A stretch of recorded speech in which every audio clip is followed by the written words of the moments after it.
안녕하세요. 형광펜 성경과 함께하는 성경 공부 오늘부터 에베소서를 보겠습니다. 에베소서는 에베소 교회에게 보내는 바울의 편지입니다.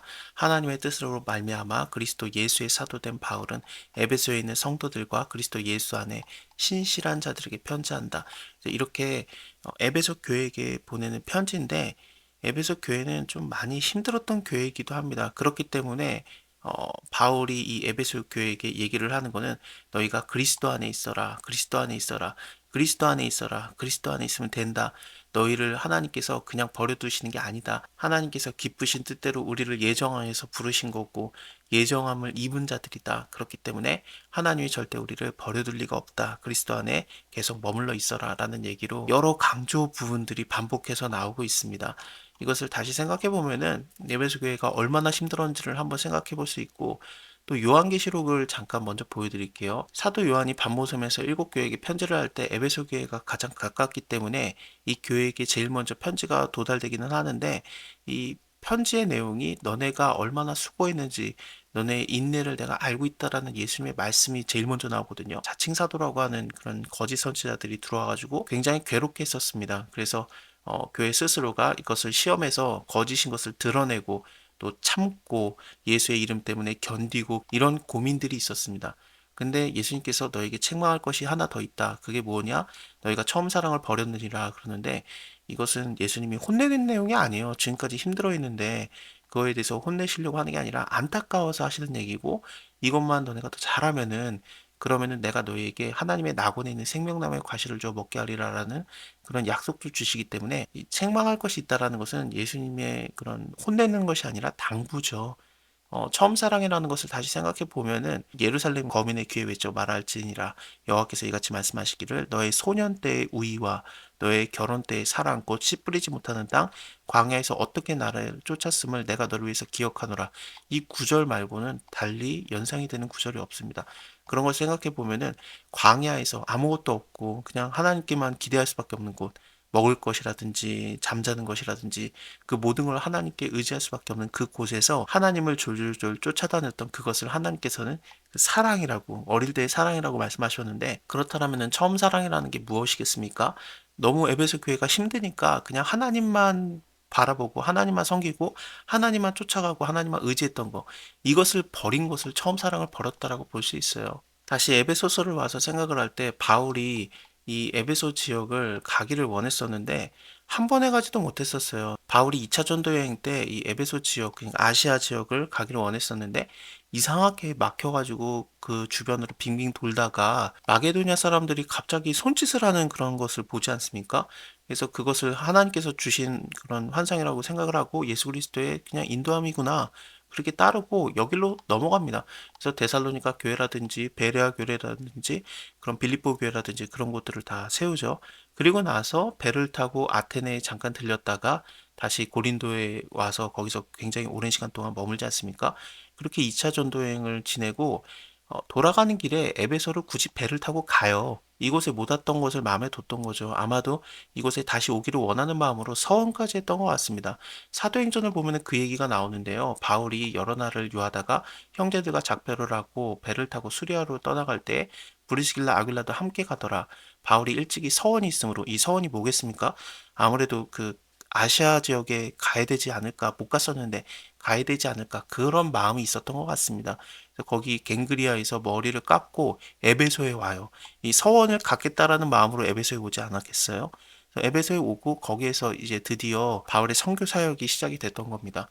이곳에 있다가 또 배를 타고 가이사랴에 상륙하고 다시 안디옥 교회로 돌아가는데 이렇게 2차 전도 여행이 끝납니다. 그리고 나서 다시 올 때 에베소도 오거든요. 근데 그 중간 사이에 바울이 2차 전도여행 끝나고 돌아간 다음에 3차 전도여행 때 다시 오는 사이 이게 한두 절로 끝나지만 사실상 굉장히 좀 긴 시간 동안의 일들을 얘기하고 있는 겁니다. 그때 아볼로라고 하는 사람이 에베소에 이르러서 성경을 가리키고 있었습니다. 바울이 다시 와봤더니 너네가 어떻게 다 알아? 에베소 사람들을 다시 만나서 너희가 어떻게 알고 있느냐? 너희가 믿을 때 성령을 받았느냐? 아니다, 우리는 모른다. 바울이 아볼로의 그런 사역을 이어봤거든요. 이런 걸 생각해 보면은 에베소 지역을 하나님이 얼마나 마음에 두셨고 얼마나 그들을 구원하기로 예정하셨는지가 보이는 거죠. 다시 에베소서를 보면은 그렇기 때문에 너희가 예수 안에 머물러라. 왜냐하면은 너희는 하나님의 기쁘신 뜻대로 예정된 자들이다. 그래서 너희가 말씀을 받았고 구원이 정해진 것이고 이런 얘기들이 쭉 나오는 겁니다. 그 은혜의 풍성함들이 보여지는 거죠. 찬송하리로다 하나님 곧 우리 주 예수 그리스도의 아버지께서 그리스도 안에서 하늘에 속한 모든 신령한 복으로 우리에게 복 주시되 곧 창세전에 그리스도 안에서 우리를 택하사 이렇게 바울도 오고 아볼로도 오고 또 요한도 나중에 반모섬 그 에베소랑 가장 가까운 섬이거든요. 거기에 올 줄을 어떻게 알았겠어요? 그것은 하나님께서 창세전에 그리스도 안에서 택하셔서 그 사랑을 퍼부으신 겁니다. 우리로 사랑 안에서 그의 앞에 거룩하고 흠없이 하려고 그 기쁘신 뜻대로 우리를 예정하사 예수 그리스도로 말미암아 자기의 아들들이 되게 하셨으니 이는 그의 사랑하시는 자 안에서 우리에게 거저 주시는 바 그의 은혜의 영광을 찬미하게 하려는 것이다.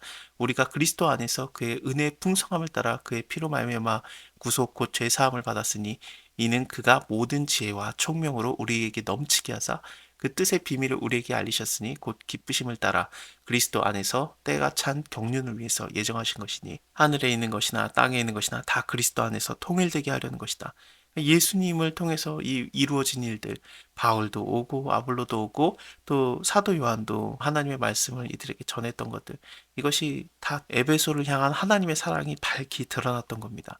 모든 일을 그 마음의 원대로 역사하시는 자의 뜻을 따라서 우리가 예정함을 입어 그 안에서 기업이 되셨으니 이는 그리스도 안에서 전부터 바라던 우리로 그 영광의 찬송이 되게 하려 하심이라. 그 안에서 너희도 진리의 말씀 곧 너희의 구원의 복음을 듣고 그 안에서 또한 믿어 약속의 성령을 인치심을 받았으니 이는 우리의 기업의 보증이 되사 그 얻으신 것을 구속하시고 그 영광을 찬미하게 하려 함이라. 그 성령의 약속을 받아서 믿었기 때문에 아까 요한계시록에서 봤던 그런 자칭 사도라고 하는 자들의 말 혹은 또 보지는 않았습니다만 니골라당의 행위를 미워하는 것들, 그것도 마찬가지로 그냥 성령의 인지심을 생각 안 하고 우리의 뭐 행동이 어떻게 해야 된다라는 그런 니골라당의 그런 거짓말들을 다 가려내고 안 받아들일 수 있었던 겁니다. 구원의 복음이 워낙에 강하게 들어간 지역이 에베소 교회예요.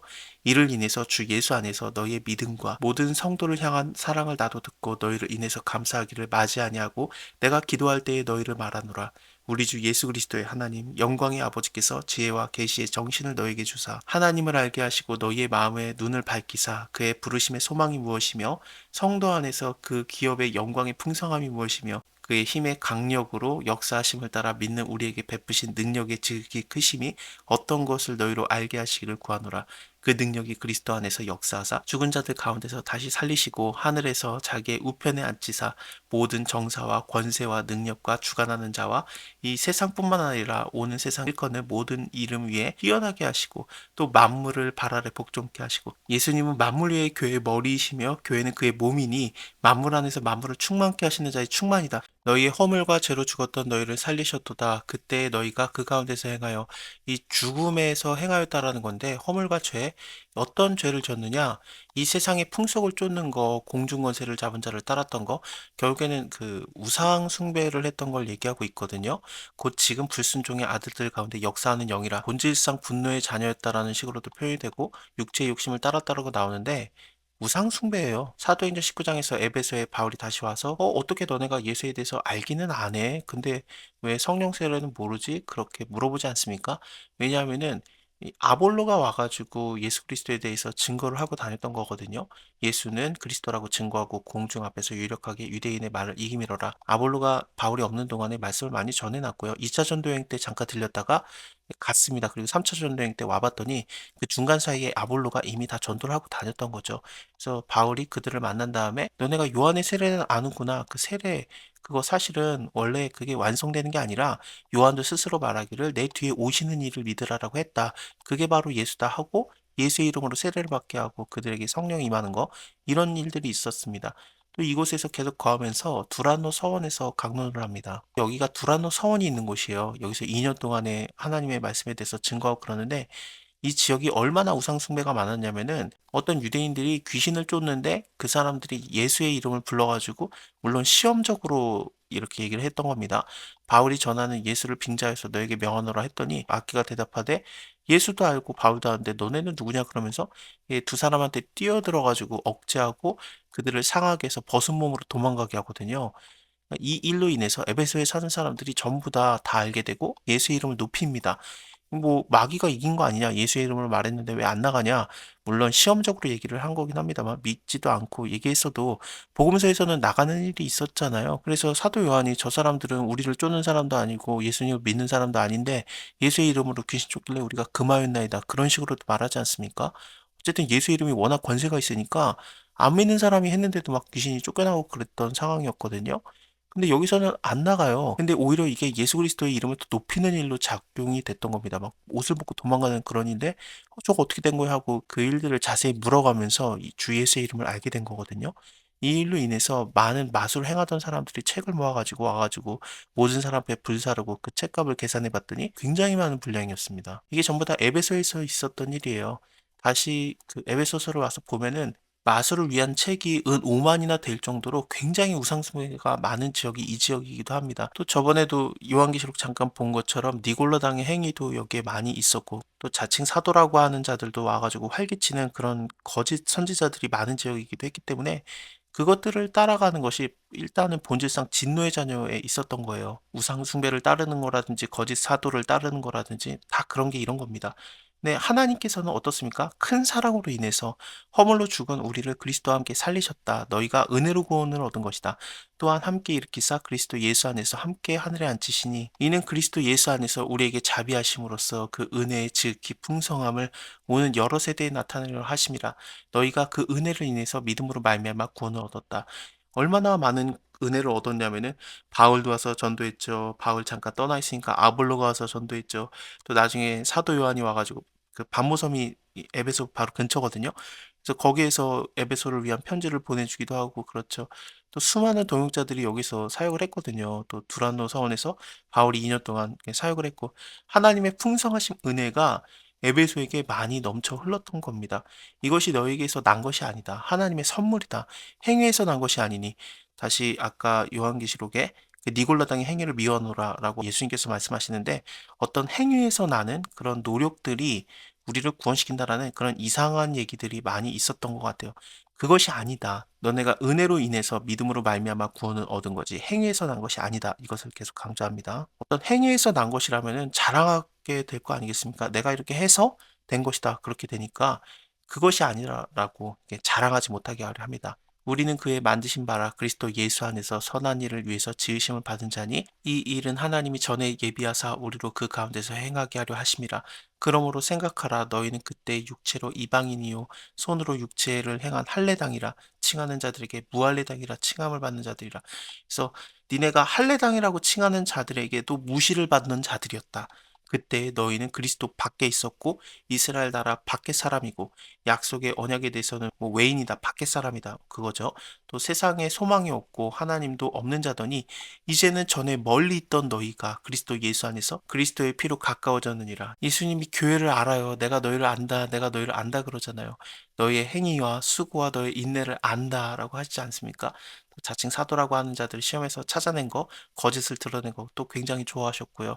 니네가 참고 내 이름을 인해서 견디고 게으르지 아니한 거 내가 안다. 이 에베소 교회에게 제일 먼저 말씀을 하셨거든요. 얼마나 예수님의 사랑을 많이 받는 교회입니까? 예수 안에서 그리스도의 피로써 이제는 가까워졌어요. 그는 우리의 화평이신지라 둘을 하나로 만드사 중간에 맡긴담을 하시고 원수된 것 곧 의문에 속한 계명의 율법을 자기의 육체로 폐하셨으니 이 의문에 속했다라는 게 그냥 율법이라고 생각하면 될 것 같습니다. 이는 둘로 자기 안에서 한 세 사람을 지어 화평케 하시고 또 십자가로 이 둘을 한 몸으로 하나님과 화목하게 하려 하심이라. 원래 원수가 돼서 그 하나님과의 관계가 끊어진 건데 죄인들은 하나님과 함께 할 수가 없지 않습니까? 근데 예수님께서 화목제물이 되시면서 십자가에서 그 죄된 것들, 원수된 것들을 다 소멸하시기 때문에 하나님과 우리 사이가 다시 화목하게 되는 겁니다. 그래서 우리가 하나님과 하나가 되는 거죠. 그리스도 안에서 이게 가능해지는 겁니다.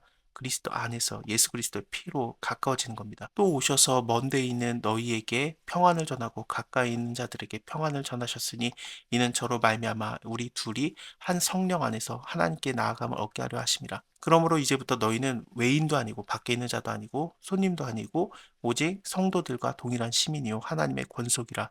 너희는 사도들과 선지자들의 터 위에서 세움을 입은 자라. 그리스도 예수께서 친히 모퉁이 돌이 되셨느니라. 그 안에서 건물마다 서로 연하여서 주 안에서 성전이 되어가고 너희도 성령 안에서 하나님의 거하실 처소가 되기 위해서 예수 안에서 함께 지어져 가느니라. 모퉁이 돌 대신 예수 그리스도와 함께 연하여져서 하나님의 성전이 지어져 가는데 그 돌 하나하나가 다 믿는 자들, 우리들이 되는 겁니다. 믿는 자들 한 명 한 명이 주님 안에서 성전이 되어가는 거죠. 예수님께서 모퉁이 돌이 되시고요. 이러므로 그리스도 예수의 일로 너희 이방을 위해서 갇힌 자 된 나 바울은 아마도 로마에 갇혀 있었던 걸 얘기하는 것 같아요. 사도행전 28장을 보면은 로마에 도착한 다음에 자기가 월세방을 얻어가지고 그곳에 스스로가 갇혀 있어야 되는 상황이 있었거든요. 감옥에 가 있던 건 아니고요. 좀 자유로운 갇혀 있는 자였습니다. 이때 에베소 교회를 위해서 편지를 썼다라고 생각을 할 수 있습니다. 너희를 위해서 내게 주신 하나님의 은혜의 경륜을 너희가 들었을 터이라. 이 경륜이라는 게 일이라든지 직무 혹은 과제 여러 가지를 생각할 수 있어요. 어쨌든 바울에게 하나님께서 하신 일, 그 은혜의 일이 오히려 갇히는 일이 된 겁니다. 예수님께서도 그 스스로가 고난을 받으시고 죽으셔서 오히려 그것이 많은 사람들에게 생명을 줬던 것처럼 바울도 교회들을 위해서 갇혀지게 되고 또 고난을 당하는 것들이 너희를 위한 것이다. 너희 에베소 교회를 위하고 이뿐만 아니라 이방인들을 위한 것이다라고 지금 스스로가 밝히고 있는 겁니다. 그렇기 때문에 하나님의 뜻을 따라서 받는 고난들은 오히려 이방인들에게 더 좋은 것으로 다가갔던 거죠. 너희를 위해서 내가 그렇게 갇힌 것이다. 너희가 그거 들었지? 이런 식으로 얘기를 하고 있는 겁니다. 또 계기로 내게 비밀을 알게 하신 것은 내가 이미 대강 기록한 것 같으니 이것은 에베소 교회에게 전에 뭔가를 보내줬던 것이 있었던 것 같습니다. 그래서 그것을 만약에 읽었으면은 혹은 지금 보내고 있는 것을 읽었으면은 그리스도의 비밀을 내가 깨달은 것을 너희가 알 수 있으리라. 아마도 전에 보낸 것일 가능성이 굉장히 많아요. 근데 이것이라고 하니까 지금 보내고 있는 것일 수도 있거든요. 그렇게 생각하면은 전에 보낸 것과 지금 보낸 것을 같이 너네가 읽어보면은 그리스도의 비밀을 내가 깨달은 거 너희도 알 수 있다. 이제 그의 거룩한 사도들과 선지자들에게 성령으로 나타나신 것 같이 다른 세대에서는 사람의 아들들에게 알게 하지 아니하셨으니 이는 이방인들이 복음으로 말미암아 그리스도 예수 안에서 함께 후사가 되고 함께 지체가 되고 함께 약속함에 참여하는 자가 됨이니라. 이방인들도 예수 안에서 구원함을 받고 하나님의 후사가 된다라는 거. 하나님의 자녀가 된다라는 것은 엄청난 약속이고 복음의 소식이었던 겁니다. 이 좋은 소식을 위해서 복음을 위해서 그의 능력이 역사하는 대로 내게 주신 하나님의 은혜의 선물을 따라서 내가 일꾼이 되었노라. 모든 성도 중에 지극히 작은 자보다 더 작은 나에게 이 은혜를 주신 것은 측량할 수 없는 그리스도의 풍성을 이방인에게 전하게 하시고 영원부터 만물을 창조하신 하나님 속에 감췄던 비밀의 경륜이 어떠한 것을 드러내게 하려 하심이라. 이는 이제 교회로 말미암아 하늘에서 정사와 권세들에게 하나님의 각종 지혜를 알게 하려 하심이니 이게 정사와 권세자들 지금 땅에 있는 정사와 권세자들을 얘기하는 것 같지는 않아요. 하늘에서 정사와 권세들이라고 하니까 천사일 가능성이 굉장히 높거든요. 그러니까 다시 말하면은 이제 교회로 말미암아 천사들, 하늘의 천사들에게 하나님의 각종 지혜를 알게 하려 하심이니 곧 영원부터 우리 주 예수 그리스도 안에서 예정하신 뜻대로 하신 것이라. 우리가 그의 안에서 그의 믿음으로 말미암아 담대함과 하나님께 당당히 나아감을 얻었느니라. 그러므로 너희에게 구하노니 너희를 위한 나의 여러 환난에 대해서 낙심하지 말아라. 에베소 교회 같은 경우에는 워낙에 많은 환난과 힘듦이 있었기 때문에 저번 시간에도 우리가 뭐 요한계시록에서 에베소 교회에게 보내는 그 글들 그것을 한번 봤었잖아요. 그들이 굉장히 괴로워했고 힘들고 또 거짓 선지자들이 막 설치고 있었던 것이 있었거든요.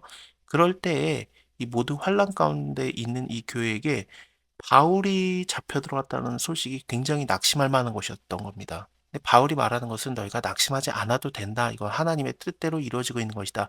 이것은 하나님의 은혜의 경륜이다라고 얘기를 하고 있어요. 이러므로 내가 하늘과 땅에 있는 각 족속에게 이름을 주신 아버지 앞에 무릎을 꿇고 비노니 그 영광의 풍성함을 따라 그의 성령으로 말미암아 너희 속 사람을 능력으로 강건하게 하옵시며 믿음으로 말미암아 그리스도께서 너희의 마음에 계시게 하옵시고 너희가 사랑 가운데 뿌리를 박히고 터가 굳어져서 능히 모든 성도와 함께 지식에 넘치는 그리스도의 사랑을 알아서 그 넓이와 길이와 높이와 깊이가 어떠함을 깨달아 하나님의 모든 충만하신 것으로 너희에게 충만하게 하시기를 구하노라. 우리 가운데서 역사하시는 능력대로 우리의 온갖 구하는 것이나 생각하는 것에 더 넘치도록 능히 하시리에게 교회 안에서와 그리스도 예수 안에서 영광이 대대로 영원 무궁하기를 원하노라. 아멘. 그러므로 주 안에서 갇힌 내가 너희를 권하노니 너희가 부르심을 입은 부름에 합당하게 행하여 모든 겸손과 온유로 하고 오래 참음으로 사랑 가운데서 서로 용납하라. 그러니까 서로 사랑하라라는 얘기를 하고 있는데요. 사실 우리가 요한계시록을 보면은 에베소 교회에게 편지하는 내용에서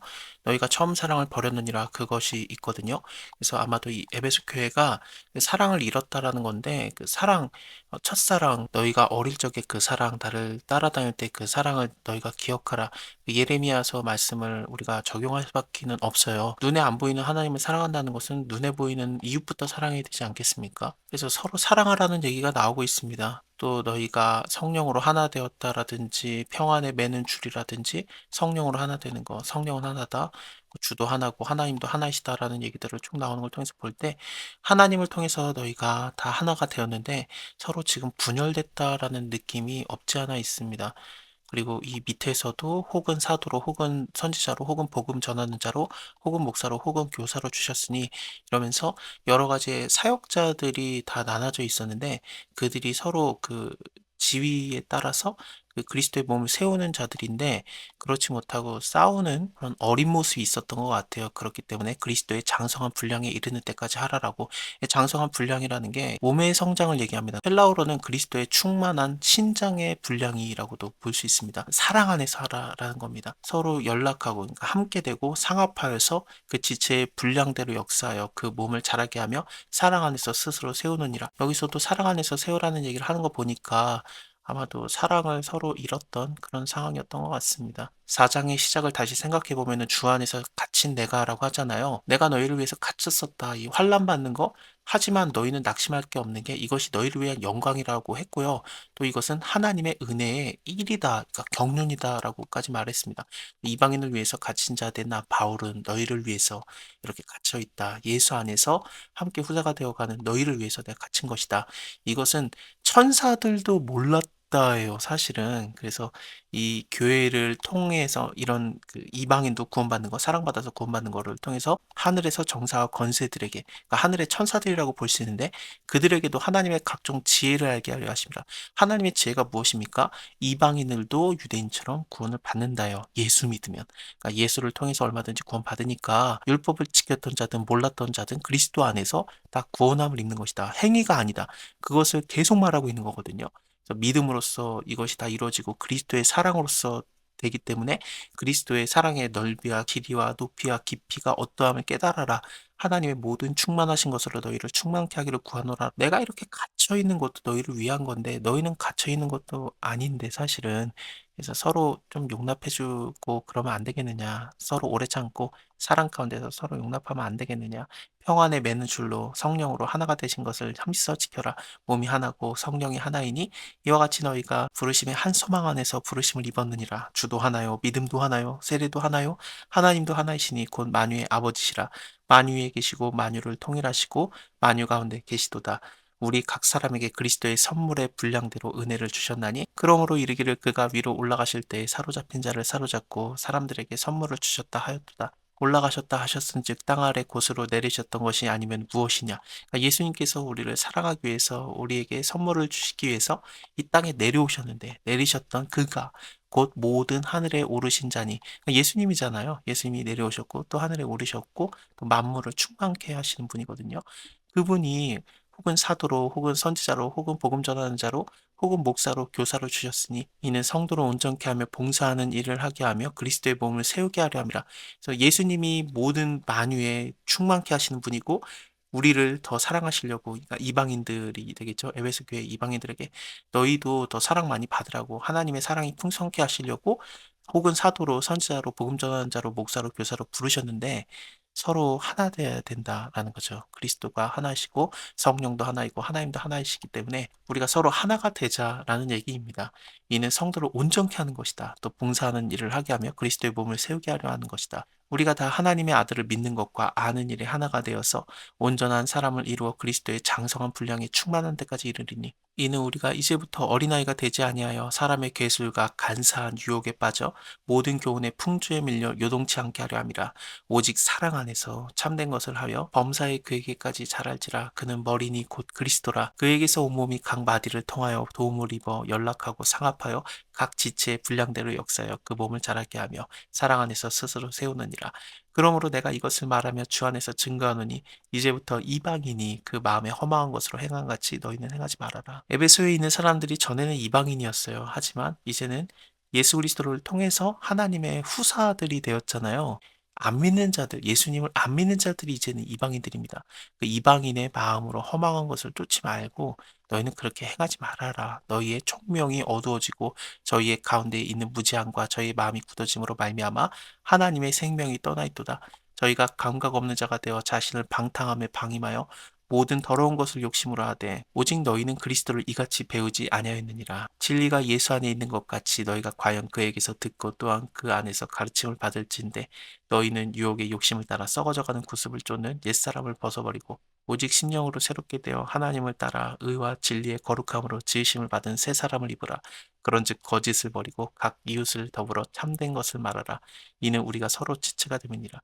하나가 되었습니다. 예수 안에서 하나가 되었고 그렇기 때문에 분을 낼 필요도 없겠죠. 분을 내어서 죄짓지도 말고 해가 지도록 분을 품지도 말고 마귀가 틈타지 못하게 하라. 도적질하는 자는 다시 도적질하지 말고 돌이켜 빈궁한 자에게 구제할 것이 있기 위해서 제 손으로 수고하여서 선한 일을 하라. 이 얘기를 굳이 하는 이유가 에베소 교회 안에 도적질을 하는 자가 있었다라는 얘기거든요. 그것 때문에 분을 품고 싸우기도 했고 그랬겠죠. 뭐 괜히 싸웠겠습니까? 서로 사랑하지 않은 게 이런 덕을 세울 만한 일이 없었기 때문에 죄를 짓고 썩어져가는 구습 쫓고 옛사람의 뭐 유혹의 욕심 이런 것들이 가득 있었던 겁니다. 근데 너네가 그리스도의 지혜를 알지 않느냐? 그 지혜는 무엇입니까? 그리스도의 사랑이에요. 다시 보여드리면은 함께 지식이 넘치는 그리스도의 사랑을 알아서 그 넓이와 길이와 높이와 깊이가 어떠함을 깨달아 하나님의 모든 충만하신 것으로 너희를 충만케 하시기를 구하노라라고 했기 때문에 결국에는 지혜라고 계속 나오는 거 하나님의 사랑을 얘기하고 있습니다. 예수 그리스도를 통해서 완성된 하나님의 사랑. 그렇기 때문에 구제할 수도 있고 선한 일을 하기도 하고 그러는 겁니다. 내가 행동을 해서 하나님의 사랑을 받는 게 아니라 하나님의 사랑을 알기 때문에 내가 하는 이 수고들, 뭐 선한 일들이 당연한 거고 또 아무것도 아니고 자랑할 것도 없는 겁니다. 무릇 더러운 말은 너희의 입에 내지도 말고 오직 덕을 세우는데 소용되는 대로 선한 말을 하여서 듣는 사람들에게 은혜를 끼치게 하라. 하나님의 성령을 근심하게 하지 말아라. 그 안에서 너희가 구속하는 날까지 인치심을 받았느니라. 너희는 모든 악독과 노함과 분냄과 떠드는 것과 회방하는 것을 모든 악에 함께 버리고 서로 인자하게 하며 불쌍히 여기며 서로 용서하기를 하나님이 그리스도 안에서 너희를 용서하신 같이 하라. 그러므로 사랑을 입은 자녀같이 너희는 하나님을 본받는 자가 되고 그리스도께서 너희를 사랑하신 것 같이 너희도 사랑 가운데 행하라. 사랑에 대한 얘기가 자꾸 나오고 있는데요. 요한계시록에서 에베소 교회를 향한 예수 그리스도의 말씀이 어땠습니까? 너희가 처음 사랑을 버렸느니라 라고 했기 때문에 이 사랑에 대한 내용이 좀 자주 나오고 있습니다. 에베소 교회는 사랑이 부족했던 교회 같아요. 하나님을 사랑하는 마음이 뜨겁다라면은 이웃 사랑하는 것도 있어야 되거든요. 눈에 보이는 이웃을 사랑하지 못하면은 눈에 안 보이는 하나님을 사랑하는 것은 거짓말이라라고 이제 일반 서신 쭉 뒤로 가면은 요한 1, 2, 3, 4 그 정도에 보면은 나오게 될 건데요. 그렇습니다. 그래서 이 사랑에 대한 것이 언급이 되고 있습니다. 이 사랑을 하지 못했던 것들이 어떤 식으로 표현이 됐었냐면은 음행과 온갖 더러운 탐욕들이 나왔던 거죠. 이 음행이라는 게 몸의 음행일 수도 있겠지만 우상 숭배라는 게 밑에서는 또 연결이 되고 있기 때문에 아마도 우상 숭배와 관련된 음행으로 보는 게 맞을 것 같습니다. 그리스도께서 너희를 사랑하신 것 같이 너희도 사랑 가운데 행하라. 그는 우리를 위해서 자기를 버리사 향기로운 제물과 생축으로 하나님께 드리셨느니라. 그래서 하나님께서 우리를 사랑하신 것, 그리스도께서 우리를 사랑하신 것은 자기 스스로를 버리신 거거든요. 그래서 향기로운 제물과 생축으로 하나님께 드려진 것이 되는 것이 이게 바로 그리스도의 사랑인데 그렇다면 우리가 서로 사랑하는 거, 하나님을 믿기 때문에 서로 사랑하는 것은 내 자신을 버리고 나를 향기로운 제물로 드리는 것. 우리가 십자가 지는 것 같이 그런 만큼의 사랑은 할 수 없겠지만 적어도 남에게 뭐 음행이라든지 뭔가 더러운 것, 탐욕 이런 것들을 얘기한다라든지 이것은 사실 성도에 마땅한 바가 아니에요. 또 누추함, 어리석은 말, 희롱하는 말 이런 것들을 하는 것이 전혀 사랑의 모습이 아니었던 겁니다. 이런 거 하지 말고 돌이켜 감사의 말을 해라. 너희도 이것을 정녕 알거니와 음행하는 자나 더러운 자나 탐하는 자, 곧 우상 숭배자는 다 그리스도와 하나님 나라를 기업으로 얻지 못하니 누구든지 헛된 말로 너희를 속이지 못하게 하라. 이를 인하여 하나님의 진노가 불순종의 아들들에게 임하나니 그러므로 저희와 함께 참여하는 자가 되지 말아라. 너희가 전에는 어둠이더니 이제는 주 안에서 빛이라. 빛의 자녀들처럼 행하라. 그 빛이 되라가 아니라요. 빛이에요. 그러니까 우리는 빛의 자녀이고 빛인 것이 왜 그러냐면은 그리스도께서 우리에게 빛을 비춰주신 거거든요. 예수님이 죽은 자 가운데서 살아나신 것처럼 우리도 예수님을 힘입어서 죽은 자 가운데서 살아나는 그 구원함 받는 거, 영생을 기업으로 상속받기 때문에 그렇습니다.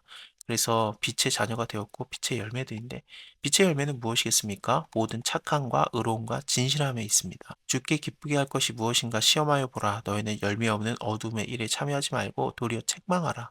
저희의 은밀히 행하는 것들은 말하기도 부끄러움이라. 그러나 책망을 받는 모든 것이 빛으로 나타나나니 나타나지는 것마다 빛이라. 그러므로 이르시기를 잠자는 자여 깨어서 죽은 자 가운데서 일어나라. 그리스도께서 내게 비추시라 하셨느니라. 그런즉 너희가 어떻게 행할 것을 자세히 주의하여 지혜 없는 자같이 말고 오직 지혜 있는 자같이 하여 세월을 아껴라. 때가 악하니라. 이것을 헬라어로 다시 번역을 해보면은 기회를 사라. 그 날들이 악하니라 라고도 볼 수 있습니다. 그러므로 어리석은 자가 되지 말고 오직 주의 뜻이 무엇인가 이해하라. 술 취하지 말라. 이는 방탕한 것이니 오직 성령의 충만을 받으라. 시와 찬미와 신령한 노래들로 서로 화답하며 너희의 마음으로 주께 노래하며 찬송하고 범사에 우리 주 예수 그리스도의 이름으로 항상 하나님 아버지께 감사하며 그리스도를 경외함으로 피차 복종하라. 아내들이여 자기 남편에게 복종하기를 주께 하듯 하라. 이는 남편이 아내의 머리됨이 그리스도께서 교회의 머리된 것 같음이니 그가 친히 몸의 구주시니라.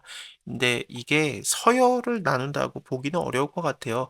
남자 여자가 뭐 서로 다르죠. 같으면서도 다른데 그것이 어 화합을 원하는 거거든요. 하나님께서는 우리가 서로 화합되고 연합되고 둘이 한 몸을 이룰지라 그런 관계를 원하시기 때문에 남자 여자가 서로 화합하는 모습을 보여주고 있는 겁니다.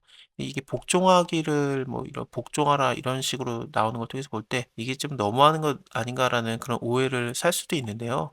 근데 머리와 몸됨 잘라질 수가 없잖아요. 연합의 관계로 봐야 되는 겁니다. 남편들은 아내에게 어떻게 되겠습니까? 사랑하라 그러는데 그리스도께서 교회를 사랑하시고 위에서 자신을 주신과 같이 하라. 그러니까 주기까지 하셨잖아요. 남편들도 아내 사랑하기를 그와 같이 해야 되겠죠. 이는 곧 물로 씻어서 말씀으로 깨끗하게 하사 거룩하게 하시고 자기 앞에 영광스러운 교회로 세우사 티나 주름 잡힌 것이나 이런 것들이 없이 거룩하고 흠이 없게 하려 함이라. 이와 같이 남편들도 자기 아내를 사랑하기를 제 몸과 같이 할지니 자기 아내를 사랑하는 자는 자기를 사랑하는 것이다. 여성은 사랑을 원하고 남자는 존경받는 것을 원합니다. 그렇기 때문에 남자들을 그 깎아내리면은 자기의 목숨을 걸고 막 싸우고 그러거든요. 근데 여자들은 사랑을 위해서라면은 모든 것을 다 버리기도 하고 그래요. 근데 남자는 존중받는 것을 원하고 그렇죠. 그렇기 때문에 아내들에게 가르쳐 주는 것은 남자를 복종해라. 일종의 뭐 존중해줘라 그런 뜻이고요. 남편들에게 아내에게 대하는 방법은 사랑으로 대하라는 거죠. 서로 좀 원하는 게 다른데 이것을 알고 서로 연합하기를 원하는 겁니다. 먼저 그 부부 관계가 사이가 좋지 못하다라면은 어떻게 교회 안에서 서로 사랑이 있을 수 있겠습니까? 부부끼리도 못한다라면은 다른 형제 자매들하고 뭐 별로 좋을 수가 없죠. 그래서 어리석은 말이나 희롱하는 말들이 막 나오기도 하고 그랬던 것 같습니다. 다시 29절을 보면요. 누구든지 언제든지 제 육체를 미워하지 않고 오직 양육하여 보호하기를 그리스도께서 교회를 보양한 것 같이 하나니 우리는 그의 몸의 지체임이라. 이러므로 사람이 부모를 떠나 그 아내와 합하여 둘이 한 몸을 이룰지니 이 비밀이 크도다. 내가 그리스도와 교회에 대해서 말하노라. 그러나 너희도 각각 자기 아내 사랑하기를 자기같이 하고 아내도 그 남편을 경외하라.